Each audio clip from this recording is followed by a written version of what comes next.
like some of my other guests, you have secured a number of internal promotions, and we're going to focus on Randstad in Yeah. this case here.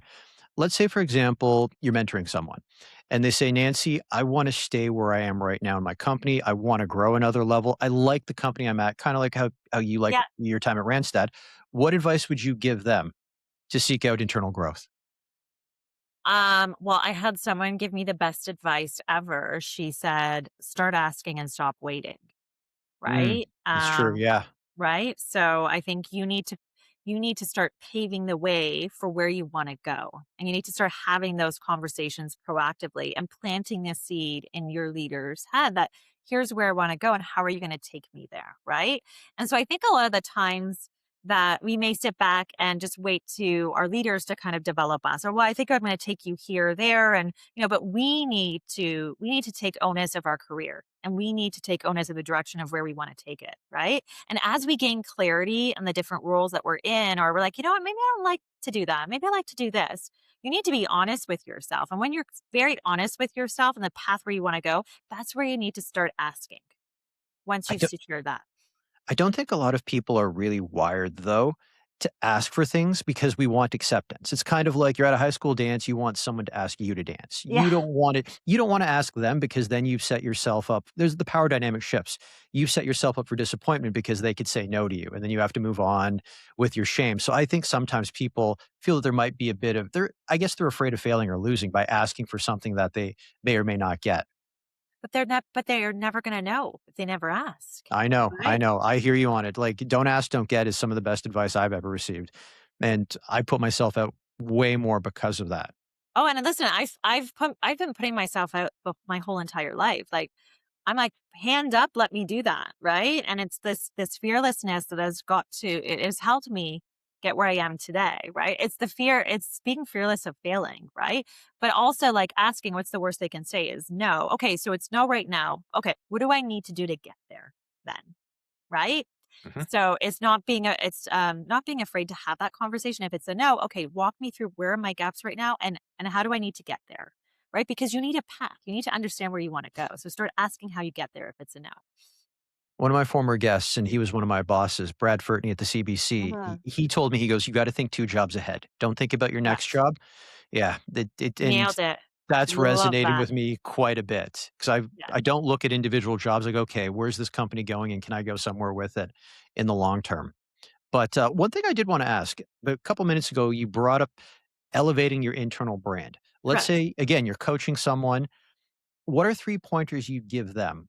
They're fresh out of university, they're new to corporate life, but you see a lot of potential in them. So, what advice would you give them? 3 pointers to elevate their internal brand at a new job. First of all, don't be afraid to put your hand up. Right. And I think a lot of people, when you're new, I don't want to put my hand up because what about if I don't do it right? All eyes are on me.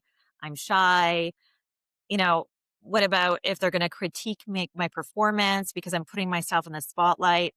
You got to be fearless and put your hand up when no one else is going to, because that's going to get you recognized, right?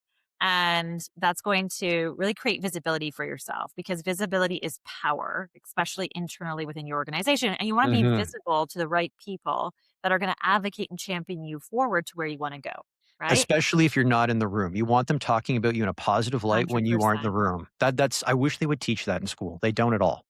They don't, no. They don't at all, right? Another thing I would say if you want to position and sort of, grow your internal brand is think of like stretch projects that you want to do, like you're creating, right? So if you go to your leader Mm. and like, I feel like there's a gap here. Can I take this on? And like ask for those stretch projects. And it's not like you're asking for more money to do it because what you're doing is first of all you're getting recognized, but also you're accelerating your growth at the same time by doing things that are not in your mandate, but doing things that are above your mandate. I do this all the time, right? Because if they're giving you the autonomy and the freedom and flexibility to go explore and to do the stretch project, take it, learn, grow from it, right? You're just investing in yourself, in your career. They're allowing you to do that. But also, you get recognized with these stretch projects, and I'm sure they're going to create impact, whether it's cost savings or revenue generating for the organization. That's going to put you on a map and that's going to get recognition. And so, when you get recognized, That's powerful, right? Again, visibility, Mhm. right, is key, right? And then you want to align yourself. Another thing, you want to align yourself to some really great mentors within your Yes. organization. And I think that's really key. And don't be afraid to ask if you like the way that somebody, and it doesn't necessarily have to be your leader, right? This is what's Mhm. powerful. Look outside of just what the business that you're in. And if there's other senior leaders that maybe you like the things that they're doing, you like the way that they're visible, maybe they're a little bit more present on LinkedIn, right? And you want to get there. And there's different attributes of theirs that you admire. Go ask if they would be open to having some mentoring sessions with you. Right. I have a lot of people internally at Randstad that do that because I do have such a LinkedIn presence that I mentor them, right? Because they ask me and it's helping them with their success. And I help Yeah. champion and advocate for them. So that's another way to really promote yourself internally and build your internal brand.